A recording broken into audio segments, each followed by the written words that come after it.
I see all the ingredients in our list here. Yeah, they're all here. Now it's just a matter of, the right heat, timing, that sort of stuff, The right amount of salt, fat, acid, and heat. All the things from that Netflix show. We got to do that. Yes. Okay. We are recording. Test. We're good. All right. Here comes in 3, 2, 1. This time next week, I'll be sucking down pina coladas in a hot tub with 6 girls named Amber and Tiffany. More like taking a shower with 2 guys named Jamal and Jesus, if you know what I mean. Our pleasure, Rudy Toot Toot.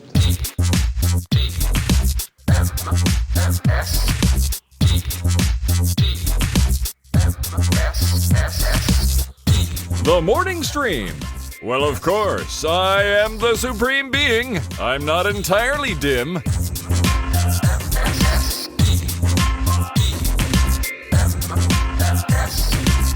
Good morning, everybody. Welcome back to TMS. It's the morning stream for June 5th, 2023. I'm Scott Johnson. That's Brian Ibbett. Hi, Brian.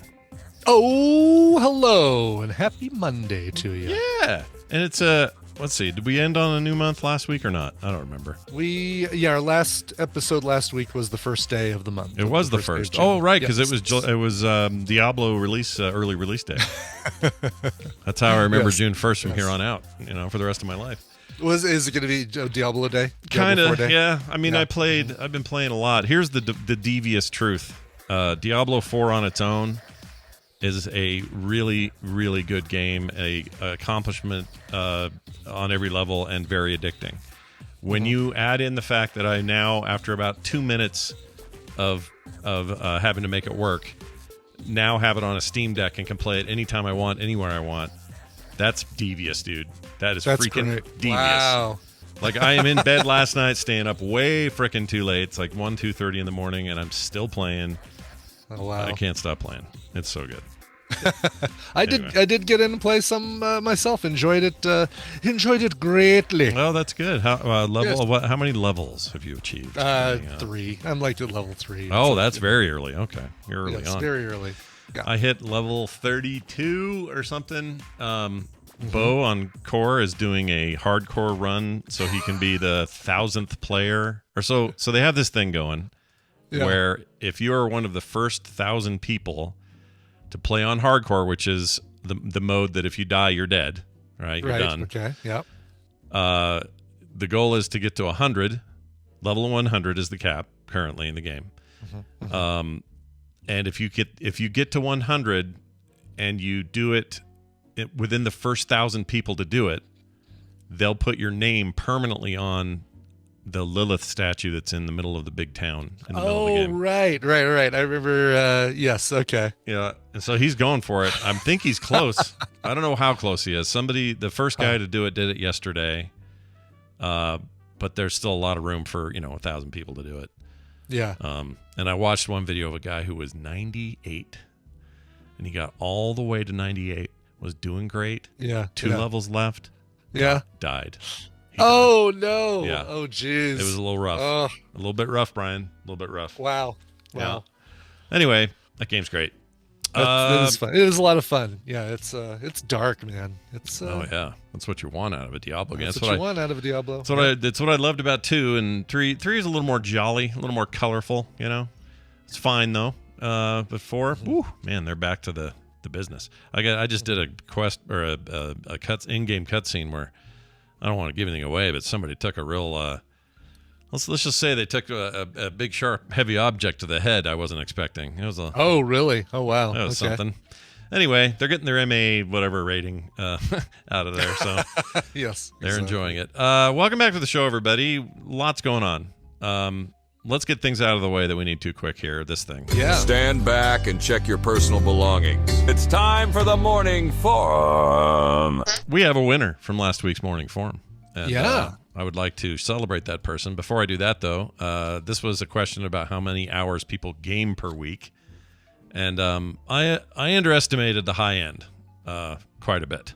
Yeah, I'm guessing. The vast majority of this vote went to 40.3% who said 10 hours or more per week. Vast majority.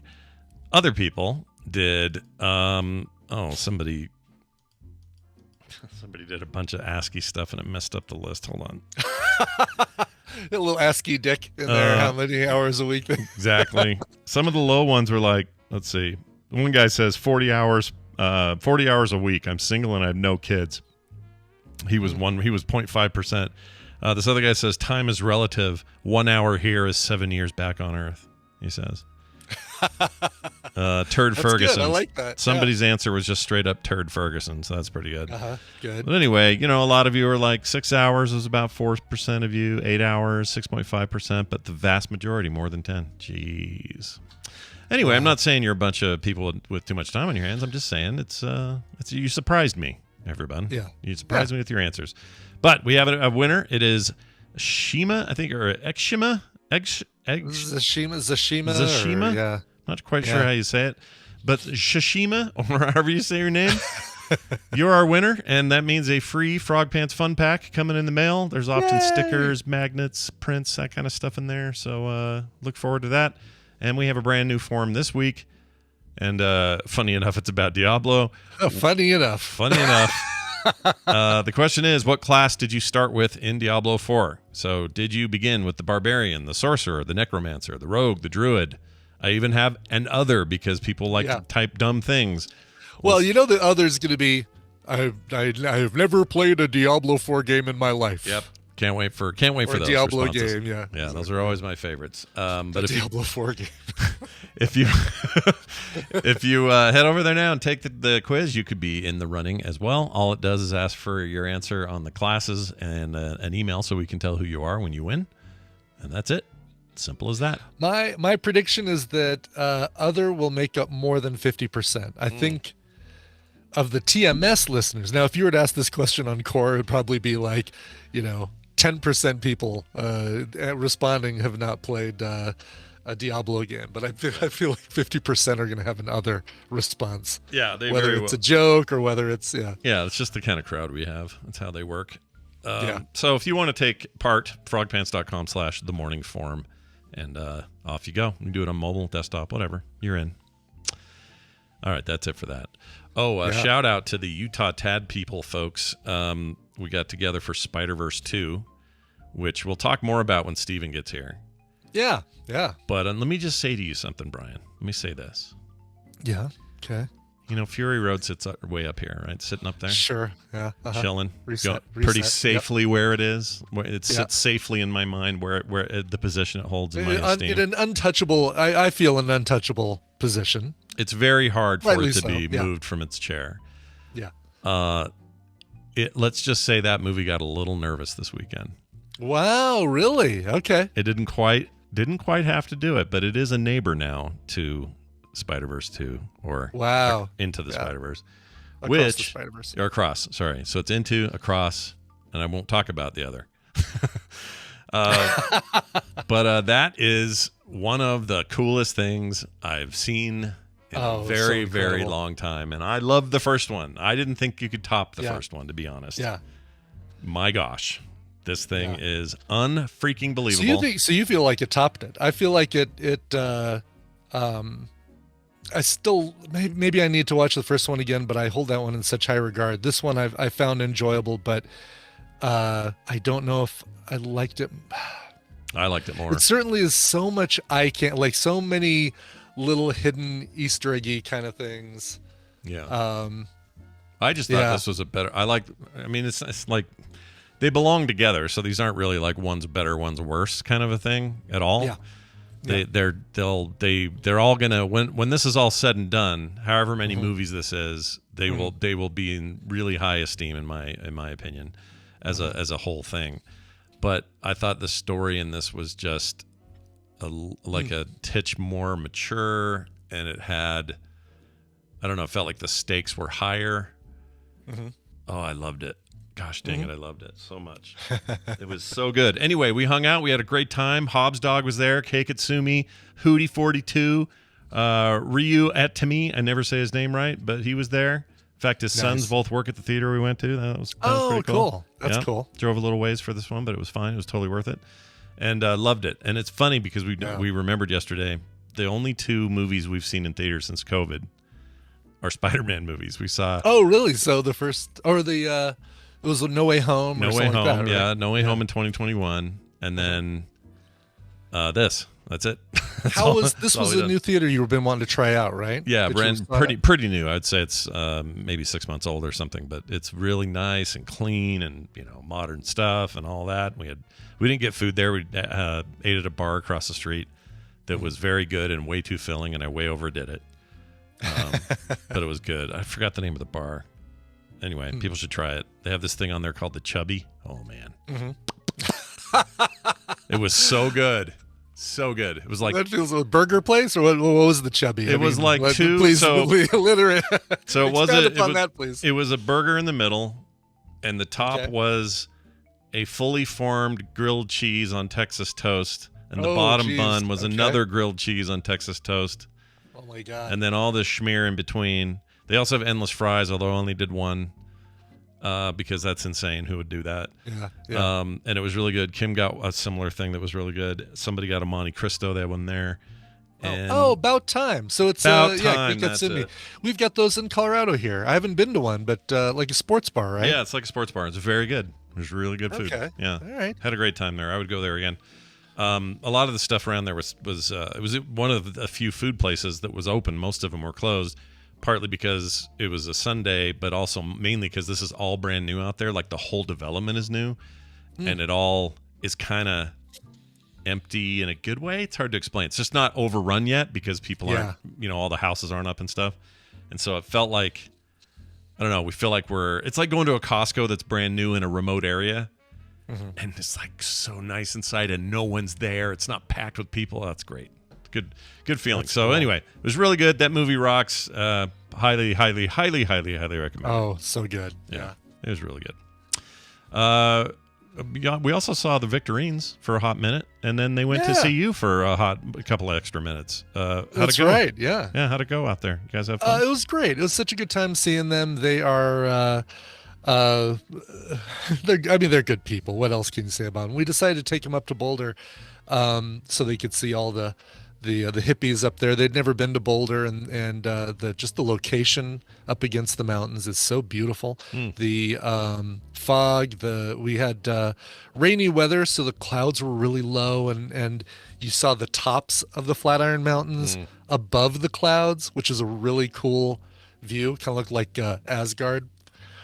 Took him to a chicken place in town here called The Post, and then took him to a fun, it started as a kite store, and but it's evolved into like one of these places where you get every glow in the dark desk toy, practical joke. Like it's books, books about like weird, the kind of book, like coffee book table books that are like, here's all the weird Lego things or whatever, like collectible books and that kind of stuff. Yeah, like all that kind of thing. We have a place like that. Everything that Archie McPhee sells, I think you can get there. Put tentacles on every finger kind of thing. Yeah. Anyway, place called Into the Wind. This if you come to Boulder, if you come to Denver, and we take you to Boulder, it's basically where we take everybody who comes to see us, especially if they've got kids, because kids, their eyes just turn into saucers when they walk into this place full of toys. Had a blast. Took them there, and then we decided on the way back to the car, let's get some ice cream. So we popped into a place called Little Man Ice Cream, or a store that sells a local favorite called Little Man Ice Cream. And we're sitting there eating, and Leslie overhears a mom who's got like 4 kids that she's juggling, and one of them, she says, honey, this place is called Boulder. A lot of people don't eat dairy. I'm sure they'll have something for you. Well, that's a good hippie moment. I like that. It's such a super duper hippie moment, but definitely had an absolutely great time. Did you ever see any birds anywhere? Because when they were here, they were only here shortly. We had lunch with them. Oh my God, Logan is so into birds. He loves birds. Nobody tell him that birds are just drones. They're not real. Nobody tell them. They're all spying. It's government spy technology. Yeah. We made an effort to see these. Like they saw a big full-on red robin on their way out of the neighborhood, and he was checking out. We had a sparrow flying through or hopping through our tree up front, and he was everything everything that fluttered by anywhere. He would stop. Like we were talking about, I don't know, drawing, or I can't remember what I was talking to him about. And he saw a bird fly by, and he immediately lost any interest in what I was saying. Yeah. And went, and then like, shiny. Got to go find out what that bird is. Yep. He was really into it. That's about right. Yeah. Yep.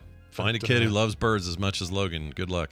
Good luck. Yes. Exactly. Anyway, well, good. I'm glad that you guys get to hang out. They've been. They got to see the studio. They got to see the 3D room. Leslie got to sit in the chair here and see what I see when I'm producing the show. Every little tiny figure on top of my monitors. Every distracting piece of desk fidgety toy that I've got. Sure. I saw a picture. I have proof she was there. Yeah. Yeah. Proof positive. Well, that's fantastic. Yeah. Well, good luck to them the rest of their road trip. They're having like a big family road trip. Sounds like a lot of fun. Yeah, lots of driving ahead of them. Yeah. Chris is a good dude. Like that guy a lot. Mm-hmm. They're just good people. All right, let's get to Battle Royale / half-asses this morning. Let's get that in. I think it's a great idea. Yeah, let's get that in there. Let's roll that around. Let's see what comes out of it, because it's a lot of fun, and it means we pull our old pal Brian Dunaway in, who will answer the phone shortly and partake in today's jolly good time. Yes. There he is.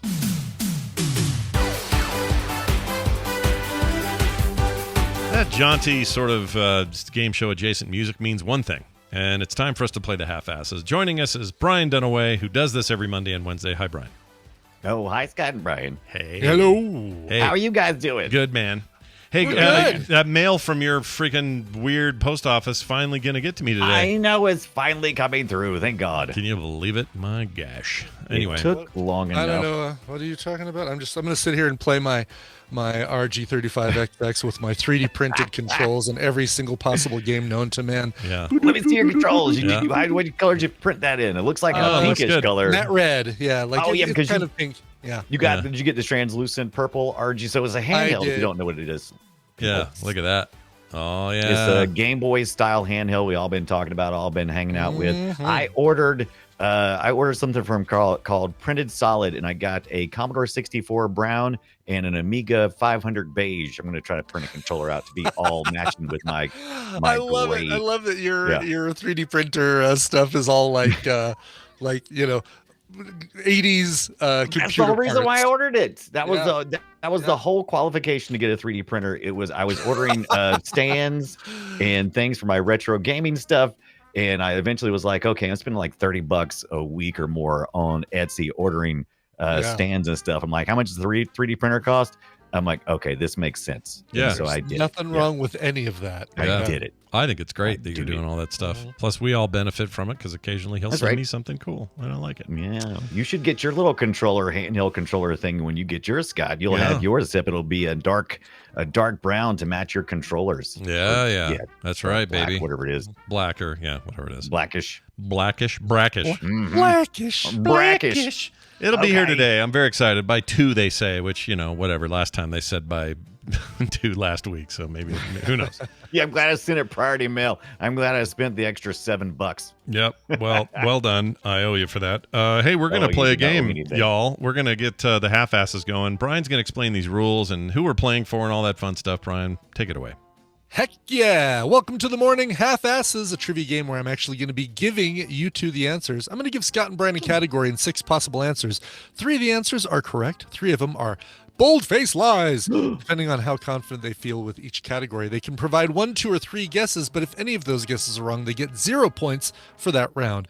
Get 1 right, you get a point. Get 2 right, gets you 3 points. And get all 3 correct, you'll get 5 freaking points. The player with the most points after 3 rounds wins the prize for their contestant, and I've pulled some contestants from around the globe because they're not able to listen live. Aww. Scott, you're going to be playing for Jim Keane in London, Ontario. Sweet. It's in Canada. Uh-huh. Oh. Brian, you're going to be playing for Daniel, who goes by a glitched pixel, in Leicester in the United Kingdom. Oh, very nice. Oh, nice. I believe we know who that is. Hey, you said bold-faced lie. I always thought it was bald-faced lie. Is that not the same thing? Is that two different things? Oh, I might be thought- bald faced. You know, I might have been saying it wrong my entire life. I thought it was bold face because You're probably right. I like typography. I'm probably wrong. And I want my lies to be in bold face so I can easily identify them. That makes more sense. It's like in the news. That's a bold face lie. It's a bold type lie. It is. Mine bold doesn't face, make any people are sense. saying. So it is bald face according to. But that doesn't make any sense. What's a Accor- bald face lie? According to Merriam-Webster Dictionary. Yeah. Right. It says, let's see, the fancy. Okay, get to the point. Here it is. Yeah, it is What is bald the- faced. Bald. And what's the etymology? Why bald? Why It bald does. face? Let's see. Lies come in a variety of types. White lies, big lies. I don't But know why mostly they're going from through all people this. with no facial hair. There's also barefaced lie, which was a Okay. thing for a long time. So barefaced, but anyway, the term bald-faced, less commonly bold-face, began to describe lies and liars. This started in 1948. Was the first known thing where it says here, the fanciful leaflet says that the insurance is comprehensive and pays literal benefits, but that is a bald-faced lie. Experts say. The actual policy is the longest. I know the longest phrase to explain. Yeah, we get the use in a sentence. I know what it means, but what does it mean? It does say you can use it. Because it's smooth and convincing. I think we should rename this segment "The Bald Faced Lies." Let's do it. There we go. I like that. Yeah. The morning bald faced lies. Bald Faced Lies. Yep, I'm in. Sign me up. All right. Anyway, now that that's cleared up. Cool. All right. Well, I'm still on my card. The lies are actually bold faced. So Bold faced. Good. I like yours though. That's smart. It's like the news is lying to you using that bold right, font. exactly. To Like get so excited. Yeah. Yes. The the birds are really drones. All right. Let's get to question number 1. Let's start with some science. Which of these are gases that make up more than 1% of the air that you breathe? So you're breathing some air right now, I hope. Which of these are gases that you're breathing in that they make up more than 1%? Before or after I farted? Well, funny you ask. Let's get to the answers. Water vapor, argon gas, methane gas, might answer your question, carbon dioxide, nitrogen gas, and oxygen gas. Oh my gosh. This is all bullshit. Make up more than 1% of the air we breathe. Make up more than 1% of the air More we than breathe. 1%. Okay. See, I know some of these displace oxygen that we require, and I know what we breathe is not 100% oxygen. You know what I'm worried about though? This says oxygen gas is one of the options. Yeah. And is oxygen a gas? That's what I'm worried about too. I'm worried of some bullshit in here too. Well, is it a this solid? bald-faced It's not a guy. solid or a liquid. Is it a liquid? Right. Yeah, I know, but you could say But is it you a could gas? say something weird like gas, and we'd be like, "Is that a real Yeah. gas? Can you say gas?" Well, I hope it isn't argon gas. That would kill you. All right, I'm making I'm making my way. That's into what's the what world make today. me wonder about the argon gas. I'm like, how much of it is probably in there, and how much displaces enough oxygen to you suffocate? I don't know. Well, I've chosen mine, you slacker. How many did you choose? 3. Scott's locked in with 3? 11 of them. Damn it. I chose all 6. Fine, I'm going with 2. Hedge my bets. Yeah, going for everything. All right, we'll see how you did. There you go. All right, he's locked in. Let's get to I it am locked here.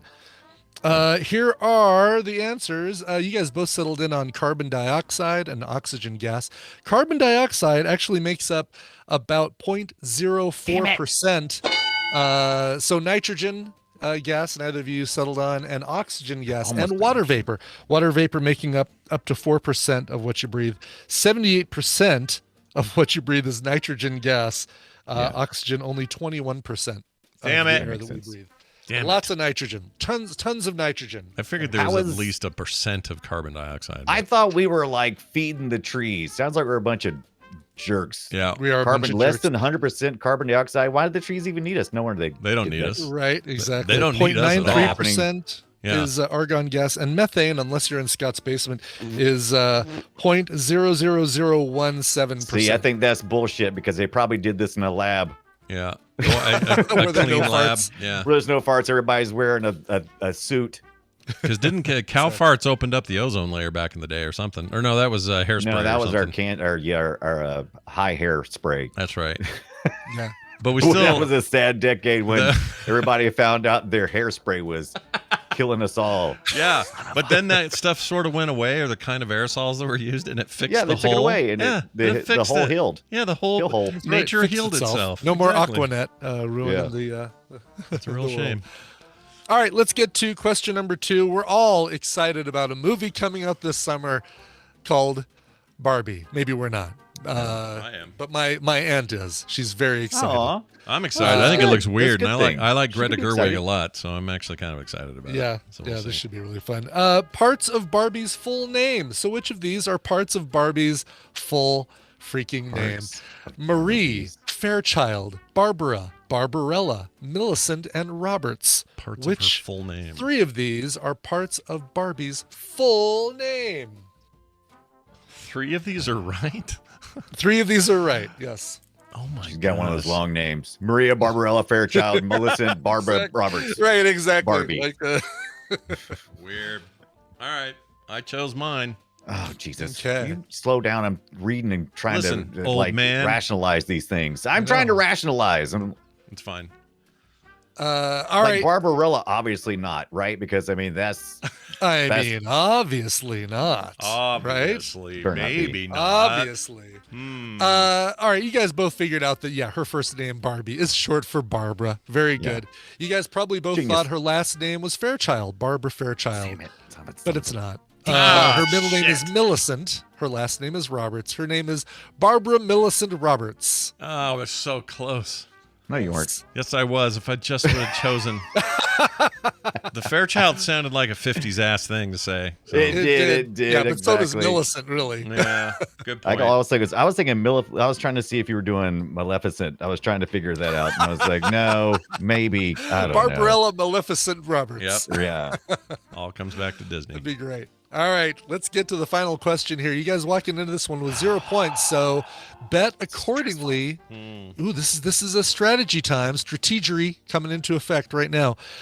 Music videos that use animation. So okay. you're watching your MTV and a little animated music video comes on. I want my these, MTV. Which of these are that?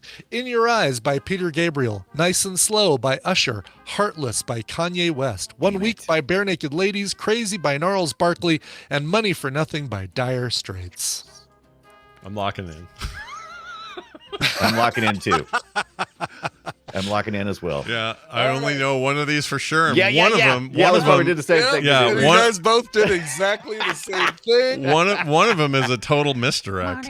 That first one pisses me off a little bit. Yes, exactly, because they want you to think, yeah, of course. You guys both settled on Money for Nothing. You guys both got that right. A couple of I don't remember the Kanye West video at all. I knew that, so I didn't know. Heartless Crazy? by Kanye West and Crazy by Gnarls Barkley. I didn't know I don't these remember either. anything about it. But they wanted you to think Sledgehammer, of course, for that first one.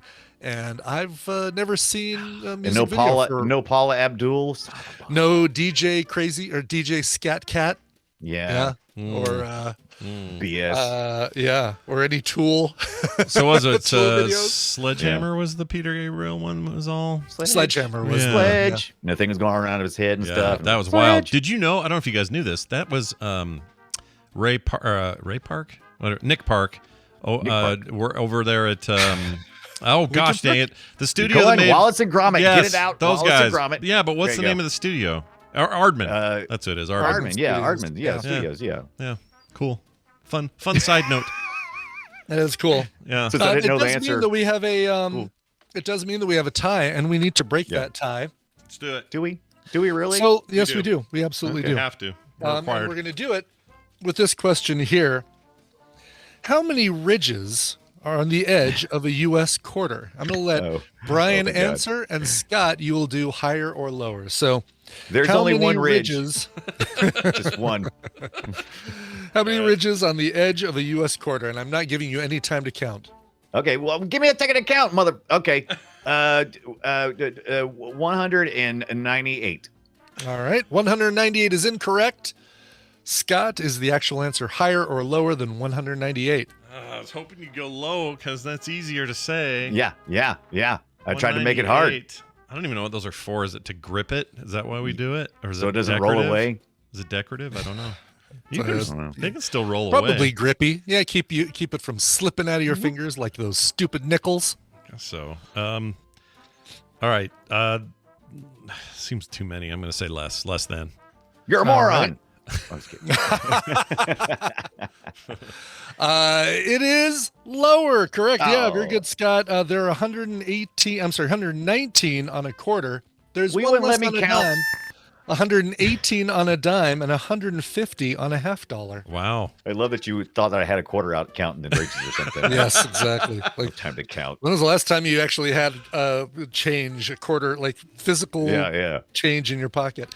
Well done, Scott. That means you won the prizes for your contestant, Jim Keen. You're going to be getting a copy of The Invisible Hand and Behind the Frame, The Finest Scenery on Steam. But Daniel, Glitched Pixel, you're going to be getting a copy of Windjammers 2 sent directly to you in Leicester. Oh, very Nice. nice. Windjammers 2 is awesome. Based a sequel to an old ass game from the Neo Geo era of games.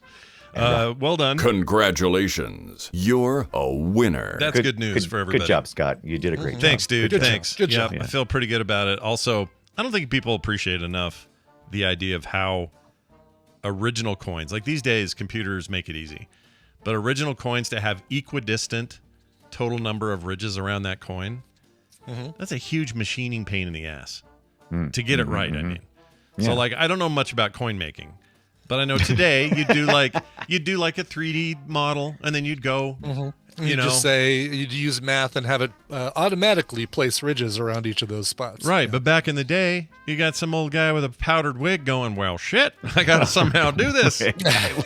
I love your revisionist history. Everybody in the olden days is wearing a powdered wig. That's right. Powder wig, and he had to sit there with a file and go 1, 1, 2, 2. 3. Oh no, this one's too close. These are touching. I have to start over. A cornstarch, as we learned, a cornstarch powdered wig. Yeah, There you go. That's how those guys. That's how they gross. kept their pits dry, because Sick. they didn't take baths for like 4 days apart or whatever it was. Back That's in the day. right. Yes. Why 4 days? I don't know. I just made that up. I just threw it out. Not 7 days? No, just Like, is threw- it Tuesday? I don't know. How many days has it been since the shower? You would I think don't it'd be know. easier to Bad. pick a day like a Saturday, Right, and just like do a it. week, yeah. But 4 days, that sounds right. Well, the good news is we got winners all around, except Dunaway, who lost horribly. It was a horrible loss for him. I do feel bad today. Yeah, That you should feel feels- bad. that feels but the bad. person you played for still did all right. They came out clean on the other side. So congratulations on that. And I look forward to doing this again with you Wednesday, Brian. Also getting that thing in the mail today. And thirdly, go eat a chicken. All right? No, Bye. you. Bye. All right. It's not that much of a rude thing to say, go eat a chicken. It isn't. No. Go eat a chicken. Go eat a half chicken deep fried with a delicious barbecue sauce. Yeah. Oh, and this place, this bar About thing, time. they have Hobbs Dog order it. He ordered a what were they called? They were Monte Cristo egg rolls. Ooh. But they were basically just like, just imagine the stuff that's in a Monte Cristo. It's in there, and then you All got the hard shell, turkey and ham and cheese. But they're little self-contained little units. They were great. What kind of dipping sauce was it? A jelly, or It was was it a sweet or a savory dipping sauce? It was a with those? jelly, some sort of strawberry-ish thing deal. Yeah, it was very good, and he bought those for the table. It was really nice of him. That was the best thing at Bennigan's, man. That was the thing that could have saved Bennigan's is somehow harvesting the organs of Monte Cristos for all. And they are truly dead, right? No Bennigans are left, or did any of them stand? there could be. It could be like Blockbuster, where there's one Bennigan's hanging out in Reston, Virginia, or something. Yeah. See, that would be cool to go. Oh, they still have a website. Hold on. Yeah, they do. American Fair Irish Hospitality. That's what I'm saying. I mean, totally different logo. Yeah, but very different. Notice their homepage. What does it showcase? The freaking Monte Cristo. Of course. Oh, they're all over the place still. They got Look at that. locations Ohio, all over Texas. Yeah, Michigan. It's Texas. not as. This isn't as much as it used to be, though. Funny, like only looks like 12 locations in the U.S., but looks like 20 locations. Yeah. Coming soon, 25 locations around the country. Dubai, Doha, Mexico, All around Cyprus, the world. Dubai, yeah, Bahrain. a couple of Mexico locations. Cyprus. Yeah. Wow, look how many Cyprus locations. It's four I of them. know. It's like super popular in Cyprus. All right. Well, the Monte Outside Cristo. of Greece. The Leave it Irish nailed to are the wall. Random shit nailed to the wall there. The Irish always figure it out.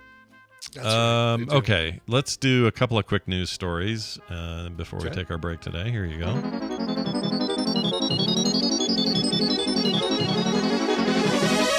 It's time for the news, and it's brought to you by Soundography. We have a special episode we're going to be posting this week.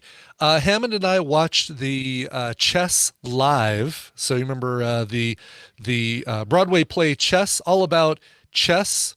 I don't remember this. Well, and also diplomatic relations between the U.S. and Russia. I have never heard of this Broadway show before. Well, you have, because you've heard the song One Night in Bangkok by Murray Head, and that comes from the play Chess. This was written by the two Bs from ABBA, Bjorn and Benny from ABBA, and starred Murray Head in the original Broadway run, but has featured a bunch of different people. I'm trying to remember who was in the movie one that we watched. It was somebody. It was the guy who plays Roger in Rent. It was great. It was really, really good. Anyway, Chess, the movie, the live show, the movie, this week on Soundography. All right, check it out, everybody, wherever you get your podcast. Check this out. A Vancouver bakery, thanks to Brian Ibbett, who submitted this story. Sure. A Vancouver bakery owner says she caught a thief breaking in on video. He swept the floor, took some selfies, and left with 6 cupcakes.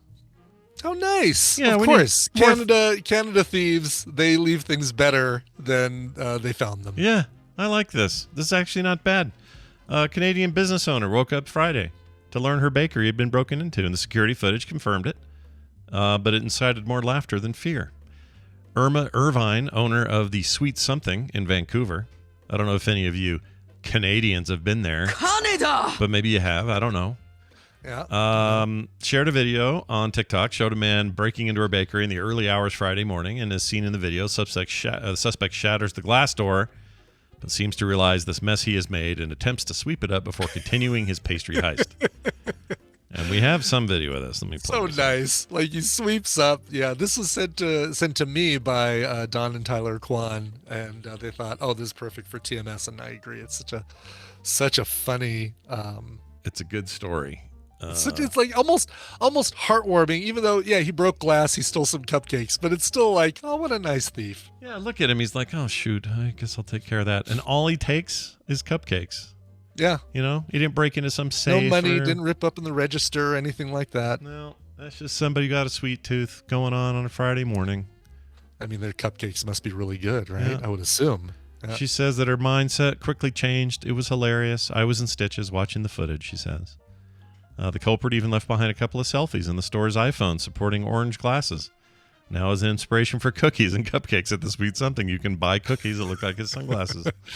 So the store has an iPhone. I'm guessing it's part of the register, like a Stripe or something, Stripe payment thing. But apparently took selfies on the store's iPhone as opposed to on his own. Yeah, getting caught on camera. Which, by the way, is a great way to tell people who you are and what you look like. I would think so. Yes, exactly. Yeah. It doesn't. The story doesn't say much about. Did they catch the guy? Hold on. He left with only 6 chocolate champagne cupcakes, provided the bakery with the opportunity to produce a viral video. Yeah, they don't. They never arrested him. They don't know anything else. There's nothing else about that. So No. as much as it's like kind of like funny that he swept up, that he took a selfie, all this stuff, it still seems like, the law probably demands you got to at least go find the guy and slap him on the wrist or something. Like, maybe you don't press charges super. Oh my God, he's totally drunk. Like, watching this TikTok. Yeah. He's like trying to break through the glass door just using his elbow. Finally uses his foot and gets through it. I think he is probably weed's legal up then there. He puts his hand on the glass. He's totally drunk. I think he's got the weed munchies. That's what this looks like to me. Maybe. Yeah. Yeah. Because Canada, you can just go. No, this was an unplanned. And he just sits there. He's sitting on the chair in the place. The way he's banging into that door. Yeah, look at him. He just he looks hammered. He totally does. Yeah, this guy's 5 sheets to the wind. Yeah. Oh, and he's exactly. sweeping it. Oh, that's adorable. That's actually a cute little shop, though. I like it. It is. Yeah, I'd go Yeah. there. It's like your prototypical, checkered floor. I want to see the selfies though. How recognizable is he in the selfie? It's he does a front and side shot. They're almost like mug shots. It's in later. Oh, really? In the Is it video. lower? Oh, it's in the lower part. Look at that. Yeah. Oh, hilarious. Yeah, those two shots are almost without the sunglasses. He'd be pretty easy to pick out. Yeah, sure. unless the Clark Kent story is real and nobody can tell the difference. I think that dude is easy to find. But anyway, good luck to all of them in their pursuit of happiness. One final story. Apparently, the cupcake thief apologized, offers to pay for damages from bizarre bakery break-in. So apparently, he is reached out to apologize. Even better. Yeah. I don't know if he still does that still mean you have to get a cop involved or anything? I don't Probably, know. Yeah. I mean, if they choose not, they probably won't choose to press charges if he pays for everything, and it'll just be like, all right, well, don't do it again, dummy. Yeah. Please don't drink weed drink, or I don't know, whatever he did. Let's move on to this one. Please wear clothes in your digital driver's license photo, says Georgia officials. Agree. Yeah, I agree too. I feel like this is a smart thing to do, and most people should do it just by natural. I mean, how do you not at the DMV, right? I guess we'll find out in this article. We sure will. The driver's license is not the right place for a spicy selfie, according to Georgia officials. The Georgia Department of Drivers Services took to Facebook Tuesday to remind drivers to keep their clothes on while taking photos for a digital driver's license or ID. Why are they taking their own photos? Yeah, I guess, is this like a during COVID, take your own photo, send it in, and we'll approve it and put it on your driver's license? I mean, they're doing it now. They must have some kind of digital. Oh, so weird. So there's a digital driver's license and ID, which is different than. Yeah, we've got that here in Colorado, but I don't know if it. Oh, it did let me take my own selfie. That's right. For my digital ID here, it didn't use the one that I have on the. On my license. But your license, you still have that one as a separate thing. I still have that one, but you can now, at some places, and I think the airport's going to soon be one of them, you can use your phone ID as your driver's license at the airport to check in instead of having to take your physical driver's license in with you. Yeah, it says here they are intended to speed up the process at select TSA checkpoints. Mm-hmm. The digital document does not serve as a replacement for your physical ID, according to the website. But they do want people to put on some damned clothes. Please do. Yes, exactly. What is your problem, naked humans? Quit doing that. Yeah, there was something this last time we flew, maybe it was to Vegas, where we just had to scan, basically it scanned our ticket. Is that right? Yeah, scanned our ticket, and he didn't need to see our ID because the ticket face scan on our digital ticket was enough. Yeah. Oh, interesting. Yeah, it would have been probably your trip to Vegas, right? I think so. I think that was the last time I flew anywhere. Which you'll be doing again soon. Yep. About a week and a half. Is that all it is? Yeah. This month's already I'm going to tell you right now, I'm going to have to figure something out for Film Sack because, I mean, come on. We're going to be doing it a Saturday morning after a Friday night in Vegas, and it's an hour earlier for me in Vegas to do it. I've got to figure something out. We got to figure something out. I agree. I'm going to pre-record all of my stuff for TMS, and I'm just going to have it on a soundboard, and I'm going to go, oh, yeah. Oh, well, this Kate Beckinsale. Yeah, what about, oh, yeah, that's really great. Uh-huh. Yeah. Okay. I'll just hit a little, I'll hit buttons as you go. You can give them all to me. Give me all those files. I'll just make a little you'll just enter it. A little AI can control my. Yeah.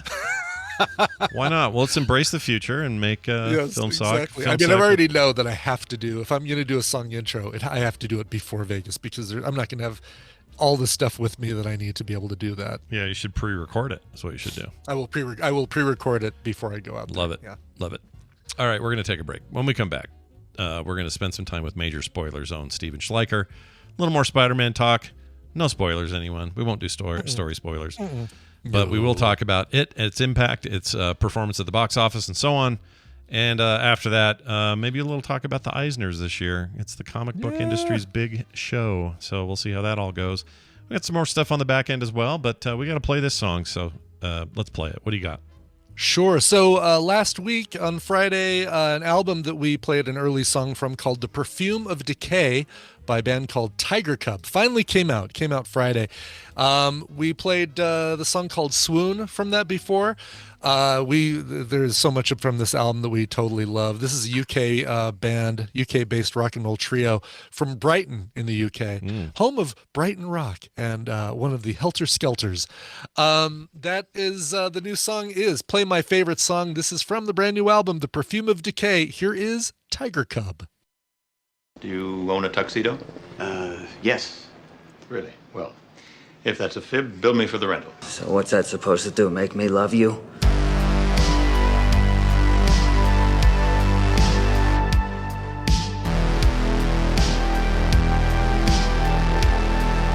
And we've returned. Tell me what that was again, please. Sure. That is Play My Favorite Song by Tiger Cub from their brand new album, The Perfume of Decay. Ew. Gross. Gross. It stinks. I mean, you know, some people's decay is another person's, I don't know, lovely fragrance. I don't know. I don't want to yuck anyone's yum, you know? No. For all I know, gosh, there are people that love the smell of decaying dead flesh. And maybe that guy is Steven Schleicher. And now welcome Steven to the show. He's a huge freaking nerd. Dollar bills, y'all. Hey, speaking of a guy who loves a good stinky corpse, it's Steven Schleicher joining us today. Hi, Steven. Stinky corpses. Stinky the rottener, the better. That's right. Hey, how's your... Is it more rotten? More rotten. Hey, how's your flooding deal? You all good now? The carpet is back down now, and now I just need to go and replace some bookshelves. Okay. Ugh. How about, did you lose any books or comics or long boxes or anything? I didn't know. I don't keep comics the comics that I have are in a spinner rack, so nothing happened there. But I did have some nice art books that also sucked up the water, but they have dried out and are fine. Okay. Oh, good. Okay, goodness. good. I mean, they're a little, warped here and there, but they're still okay. Anybody who's had a little bit of a, not money pit, but a house with stuff, you know? Just a house. This is the thing. You just have does anyone out there have a house? Let me tell you, houses are a pain in the ass. Okay. People think home ownership is great. It's not. It's not. I mean, it's got its you got problems. to take care of your maintenance around the house. Yeah. If your roof goes bad, you've got to replace that. If you got termites, you got to replace that. You got to take care of bugs if you got that. You got utilities you have to take care of. Your lawn if you have a lawn. All that stuff. Your landlord, let them take care of it. Just be happy that you're living in a rented apartment somewhere that you don't have to deal with this. Yeah, I might be. And then let's not get started on how much your taxes go up each year because some guy just drives by and goes, oh yeah, let's just up their property value 30% and tax them on that. Yeah, I can tell this has not bothered you at all. You're having a good time with it. It's all good. No issues. I think in California, somebody who's from California can correct me. You don't pay taxes. So when you buy your house, if you buy it for $100,000, I mean, if you want to live in a hovel, sure. But if you pay $100,000 for a house in California, that's how much you're taxed until you sell the house, at which point, whatever the difference is in the resale of your house, let's say you sell it for, $1 million, then you pay taxes on that $1 million that you've sold it for. Right. That seems like a heck of a lot better than, last year you paid $3,000 for your property tax. This year you're going to pay $7,000 for your property tax. Yeah, property taxes are rackety. I hate them. I don't like them. I should pay that stuff when a sale happens, either when I buy it or when I sell it. That should be what it is. Yeah. Yeah, exactly. It's a racket. Exactly. It's a racket. Yeah. It is. Another American racket. That's why today I'm announcing I'm running for president of the United States. Sweet. All right, 2024. Business will be to do away with property taxes. No, that's the time to do sell it. Your home. It's all ramping up. You got to get ready for the debates and all that stuff. You all set to go? What party you gonna? I'm gonna run as an independent. Okay, because we know that they've had great success over the years. Yeah, they've done great. They always win. Yep. Always a big winner, that party that's unaffiliated. Yes. All right. Well, it's good to have you here, and I assume that you, among many of our compatriots, also saw Spider-Man 2 or Spider-Man Into the Spider-Verse 2 across the Spider-Verse. I keep getting it wrong. It's Into, Across, and Beyond. There you go. Before people get freaked out about the third film, this was already announced a long time ago that these movies are two-parter. Okay, exactly. I'm glad that was true. I'm glad that's true, so we can talk about it openly. But I will tell you that I missed that spoiler somehow.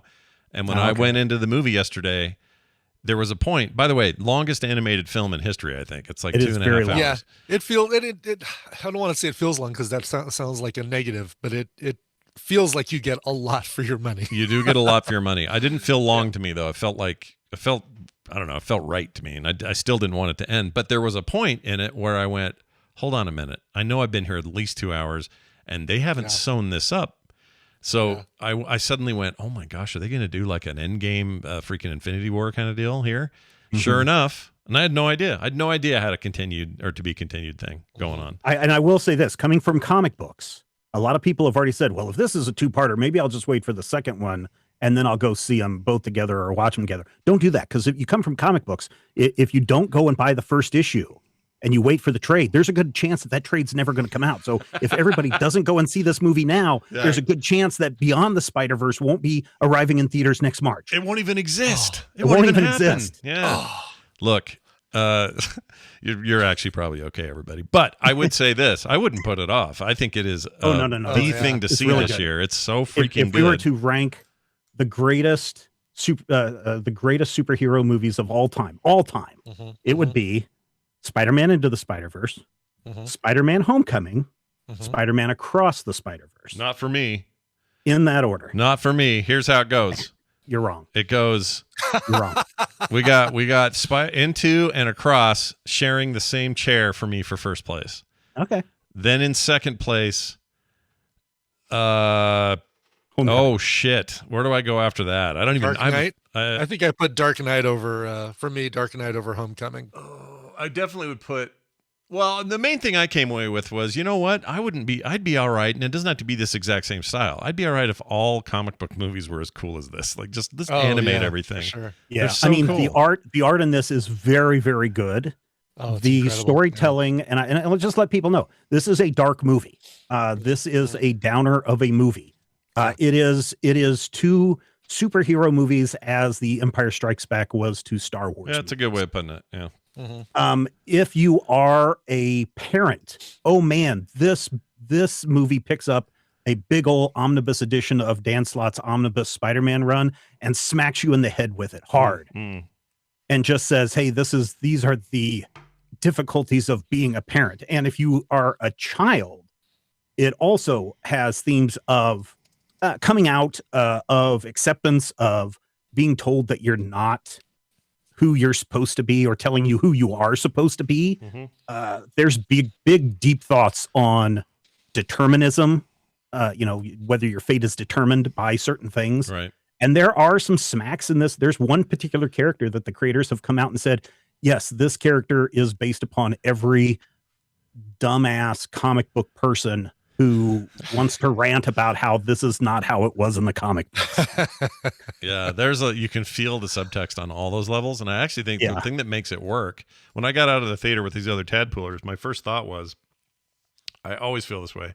When a movie is that gripping as it was for me, and it's, everyone's going to feel different about it. I think it's because there are very specific themes that are just really close to home for people, like family, parents, being a kid, trying to figure your way through things. Spider-Man's always been about that, right? But this even went further. Also, nobody told me Shea Wiggum was in this, and I about lost my shit when I heard Gwen Stacy's dad talking, and I went, "Oh, hold on, it's freaking Shea Wiggum," and I was right, and I was stoked because I love that guy. Done. But all of these themes are so relatable, and they're packaged in one of the most wildly fantastic visual things I've ever seen in my freaking life. It is you are overwhelmed with visual stuff. Oh yeah. And it can be, if you're not ready for that, you may be overwhelmed. Like we were going to maybe take Van because Carter got con crud from her trip to London and she couldn't use her ticket. And so for a hot second, we were almost taking Van because he loves Spider-Man. I'm really glad we didn't. I don't think a 4-year-old can handle the stimulation of that thing. It's too much. No. But I mean, yes. He'll love it's it visually later. Beautiful. Yeah. Even, I mean, so the very first, Into the Spider-Verse was very much a visual treat and very much used animation to tell a story. This time we use animation, the art style, and the color palette to tell you a little something about the worlds in which these characters inhabit. Yeah. And it's also very, very, very amazing. Yeah, it's really something. Spider-Punk alone, I just was like, right, like you say, like, and this was a big thing with the first one, and they do it so much more in the second one. Is the not just the color palette, but the style around every character. It's almost like they had a different artist doing each. Yeah, and I was actually gonna ask you guys, and maybe Steven, you'll know this, or maybe Brian will, but when they would do the Gwen Stacy stuff in her world, her dimension, that was a very different, very very different art style. Yeah, very much watercolor. And I wonder. I really like you could see like when the colors would change, you would see them run down the wall. Motion. Yeah. It was really, really good. And also very dirty and quick. Like the couch was barely rendered and, things like that behind them, the background elements. But they were also kind of, in a way, the most flat colors or the most flat imagery of the movie when she was there. And I wondered if that was an homage to whoever did a Spider-Gwen run or something that I don't know about. Jason Latour, the creator of Spider-Gwen, the only thing he has on his Twitter feed is just links to his Substack, and I wasn't going to do a deep dive into his Substack. Now, I didn't go and check on the artist and see what they had to say about the Gwen Stacy, but if you look at the covers to any Spider-Gwen comics, it is very much that color palette. Okay. That's cool. And I want to live in Mumbai, Hatton, or whatever they called it. Man. No kidding. So badass. That's very, very cool. Except for the traffic. That sucked. But so a couple of things. Movie did really, really well at the box office, $120 million here in the United States, which, I don't know, remember back when the very first Spider-Man movie, the Tobey Maguire movie came out, and people lost their minds because it made like $110 million on its opening weekend. Yeah. Like it had never been done before. And now here we have the animated version, doing better than that. It's just kind of cool where we've come from, but also, records are, I guess, meant to be broken. Yeah. In that sense. Yeah, for the sure. The other thing, go ahead. No, go ahead. I was going to say, there is another thing that has been brought up that people have complained about, and it is not necessarily a single movie theater issue. I don't know if it's been corrected over the weekend, but the first couple of showings, people were complaining that the first 20 minutes of the film were almost impossible to hear the dialogue because the music was being driven so hard, leading people to think that maybe the mix of the movie was bad. Turns out it's just the movie theater projectionist not turning up the volume correctly. This is something that is a known thing. I forget whether it was Miller or Lord had sent a bunch of instructions on what's the proper setting for you to turn the volume up in your theater to not have this problem happen. But it did happen to a lot of people. And so I was afraid that our movie theater, the AMC Classic, which I started thinking Classic means that it's an older theater. It actually means the last time they updated our movie theater was when the first Avatar movie came out. Oh, jeez. Oh, God. Okay. And I was worried to death that I was going to run into this audio issue, and I did not. Yeah, I was going to say that would track based on yeah. for you. Jeez. Yeah. So just let people know that it's not an issue with the movie. It's an issue with the theater that you're in if you run into that. When we got to the one we were at, a couple of them who had seen the movie in that theater already, that exact theater, said, yeah, we had that problem. So I was worried. I was like, oh crap, we're gonna have this problem again.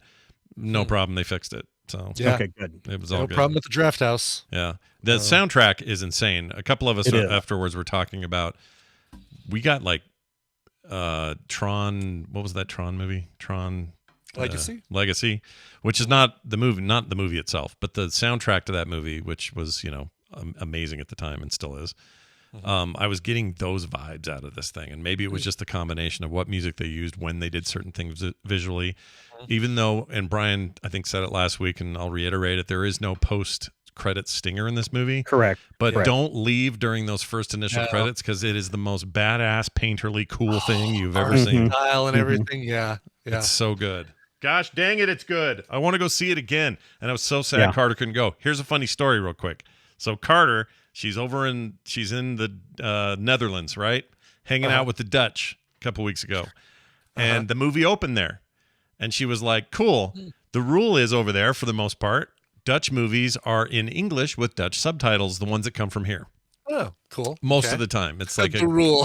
No, I'm sensing there's an exception. Turns out there is. She goes to this movie. It's a fancy place. They give you like a charcuterie thing. It's like this weird thing. They sit down to watch the movie. It's her and her two friends from here in the States. And they sit down to watch this thing, and it starts, and it's all dubbed in Dutch. They have a full Dutch cast doing really? Dutch. So English subtitles or no subtitles? No subtitles at all. Nothing. Oh no! So she just had to Urka Borka Bika the whole time. Well, I guess they left early because after they ate their stuff, they're just like, well, there's no point. We don't understand what's happening. Yeah, so that's why we were so excited this weekend, because I was like, you're going to get to actually see it and hear it. And then she was so sick she couldn't go. So that's too bad. Yeah, she'll get better. The good news is no COVID. She just got some conk dread. So okay, good. One minor, tiny little spoiler. Go. Did anybody pay attention to the video game that Gonky was playing in his dorm room? I did.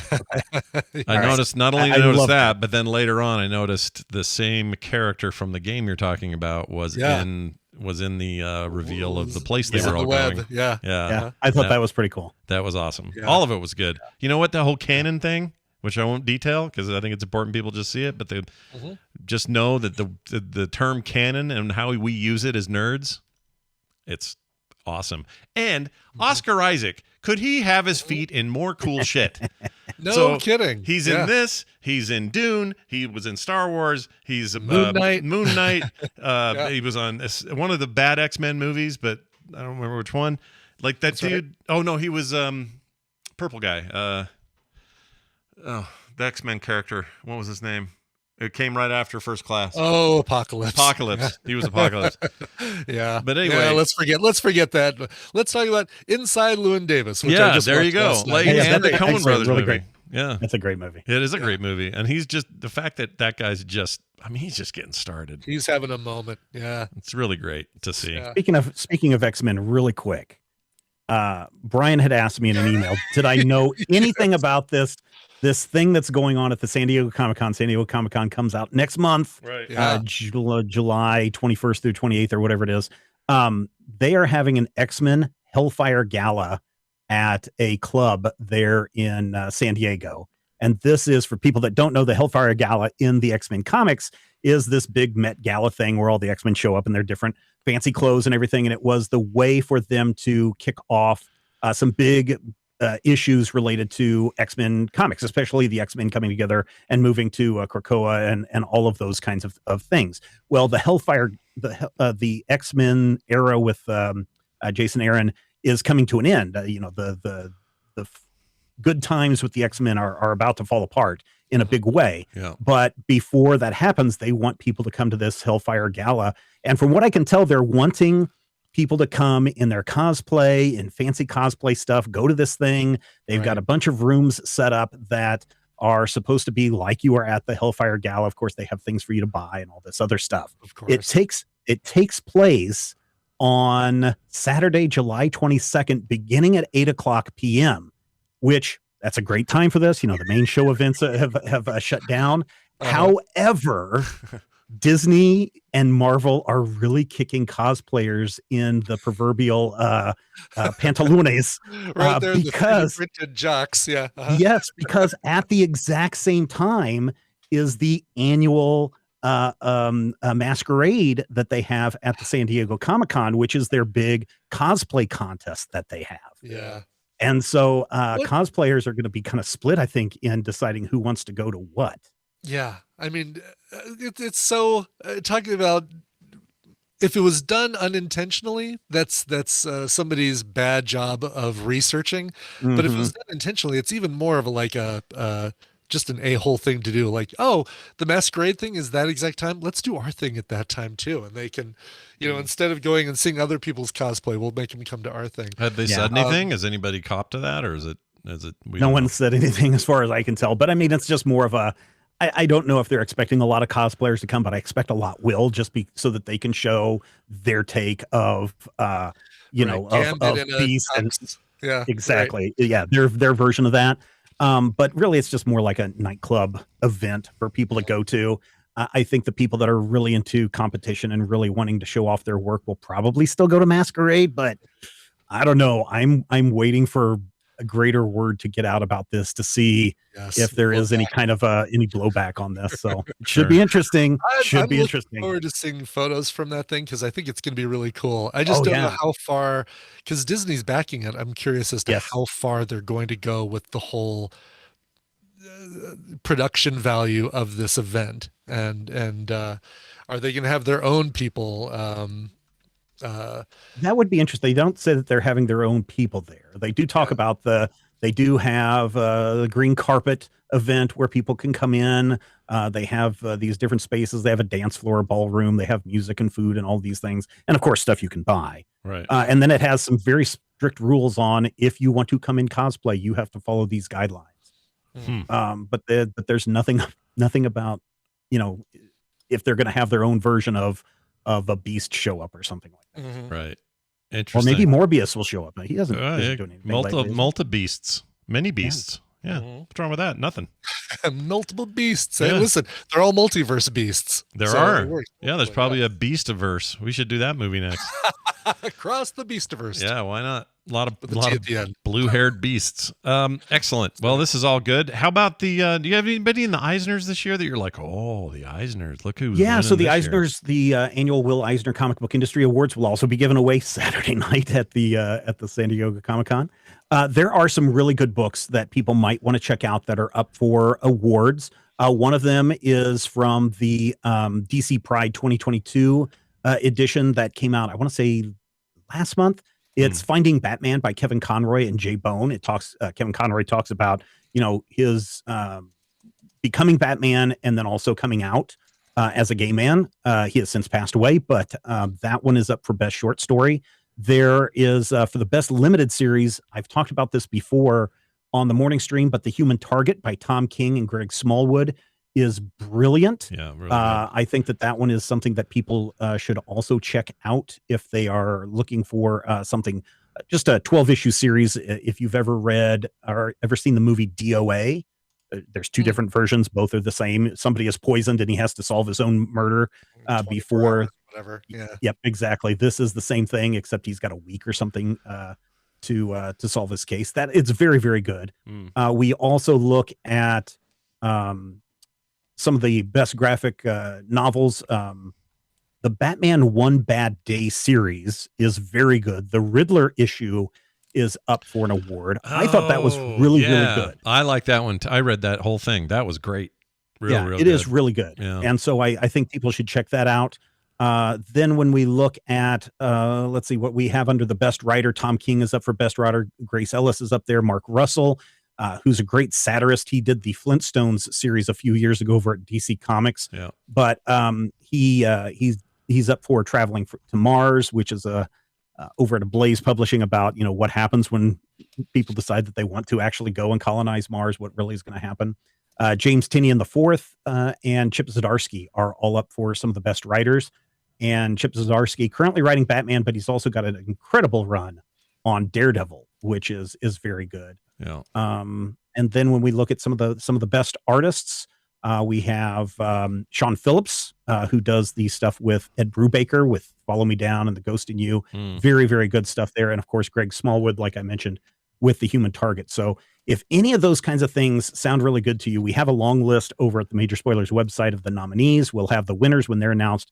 But these are, some of the best, and there's always something good to find in that list of comics for people to read. I don't know how they don't just give it to Tom King in his category. That guy, I've yet to read a comic he wrote where I wasn't like, that was great. I always feel that way after his. He's pretty controversial. I mean, some people really, really like his stuff, and then there's other people that are just like, he is the worst of the worst. Really? Because yeah. I mean, his books sell like crazy. They do, but then there's people that are like, oh, he's doing these things with characters that he shouldn't be doing, and I see where people come from, but I like him as a writer. I don't know him as a person, but I like him as a writer. But he's very controversial. Yeah, I bet it doesn't help that in January of 2023, it was announced by James Gunn that King would be one of the architects of his new DC Universe media franchise of feature films. Yeah. Oh. Well, specifically because of his Supergirl Woman of Tomorrow, which won last year as one of the best books of limited series. Yeah. So yeah, it's because they're adapting that, having him on board is a good thing. Yeah. Well, I like that guy, so good luck to him. Yeah. Well, there you have it. There's more coverage like this over at Majorspoilers.com. We tell you that every week, but we mean it. Okay, go check it out. We need more people to come over there and check us out. Damn straight. They got podcasts. They got everything. They got everything you need. So go get your nerd on and spend some more time over there at Majorspoilers.com. Steven, anything else in particular you'd like people to know about? Well, not only does Major Spoilers have all the news and information and previews that you want about comic books, we also have important life advice, such as staying hydrated. Oh, well, make sure you do that. That's a good idea. He's a professor, so you should listen. That's right. Try my product. Not that kind of professor. Not that professor. Not that guy. Not a video professor. No, but you should try his product. I think that's true. Yes. All right, couple of quick emails to get out of here today. We're going to start with this one from Patrick, not our Patrick, different Patrick. He sent this in to themorningstream@gmail.com, and this is about wine. Not to be confused with the Windows emulation software. Not that wine, but the kind you drink. And here's what he says. Howdy, Scott and Brian. Just a correction to the person that called in regarding the residue in the bottom of a bottle of wine. What do we call it? Lees, I guess is what we call it. Lees, yeah. They were like the sake lees was in that ice cream flavor that we were looking at. That's right. He says lees are dead yeast cells after fermentation. They are not really bits of grape skins and grape stuff. The stuff that gets filtered out after the crush. Vintners is what I meant to say, not vintners. Vintners, meaning wine people, leave the wine to age on the lees to add mellow notes to the wine. Then this is filtered out, and then the wine is then bottled and then bottle aged. The stuff at the bottom of the wine bottle are crystals called tartrates. Tartrates. Sounds tart. Which is naturally formed from the wine. Sorry, I'm a bit of a wine collector and a wine nerd. Best regards, Patrick. Well, don't be sorry. No, that's great. Awesome. Yeah. It's good to have some clarity. That's cool. Yeah, I assumed that it was dregs from the grapes, from stuff that just gets through the filters. But that totally makes sense as far as yeast crystals. Yep. You're eating those dead yeast cells, Brian. Delicious. I'm not eating those. I don't take the dregs. Like a little bit of the bottle left. Nope. Open a new damn bottle. Especially not now that we know this. Yes. All right. Here's a text about senior pranks. This came to 801-471-0462, and it is a anonymous person who says, the best senior prank I ever heard of involved a bunch of 4-H kids. What does that mean? Is that 4-H kids? No, so it's 4-H. Like you don't have 4-H? No, we do, but I'm just making sure he doesn't mean like 4th through high school or something. That just means 4-H, right? Like 4-H. I'm guessing 4-H, yeah. 4-H, because it deals with their prank deals with agriculture, so I'm guessing that they deal with animals and stuff with 4-H as one of their things. All right. Well, he says a bunch of 4-H kids released pigs into the school overnight while nobody was there. The genius of the prank, however, is that before releasing the pigs into the school, the students painted a number on each one of the pigs. They released 5 pigs.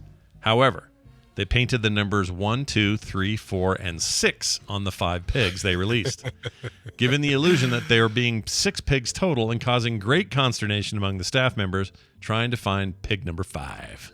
That is brilliant. I love that. We know it's got to be around here somewhere. Search every cranny for pig number 5. Yep. I feel like they fell for you probably heard it in the clips today, but I've been, like we talked about on Film Sack, I turned right around and started watching Inside Man.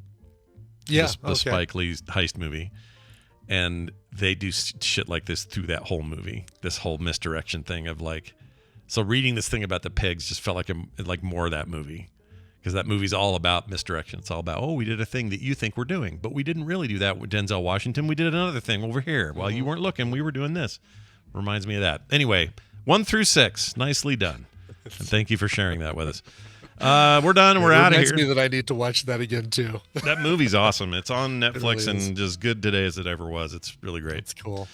That's it for the show. Patreon.com/TMS is how we are supported. The website you'll want to visit for all things TMS is at frogpants.com/TMS. And if you have any other questions or thoughts, send them in 801-471-0462 or themorningstream@gmail.com. That'll do it for us. Hey, Brian, cool. Why don't we play a song? How about that? Let's do that. So we didn't have a show Friday, or didn't have a proper show. we didn't have a proper show either, or even an improper show.